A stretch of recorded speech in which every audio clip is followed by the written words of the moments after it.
पता तो लगे कि तुम जरूरी सुनते हो जोर सारा मेरा लगता पाया।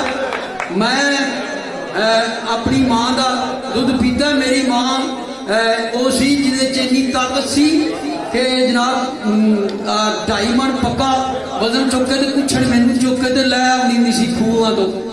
इन्नी माँ मेरी ताकत सी तो मैं वह दुध पीता है। इंशाअल्लाह ज्यों ज्यों गवा जे घमियार का बटन का रिवाज ना बधे तो मेरा नाम लिख के जुतियां मारना सदीक घमियार। पूरे दिनों का जमया मैं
सदर ने वो जरा मेरे को मैनू पता लगे कि साढ़े सदर साहब भी आए आई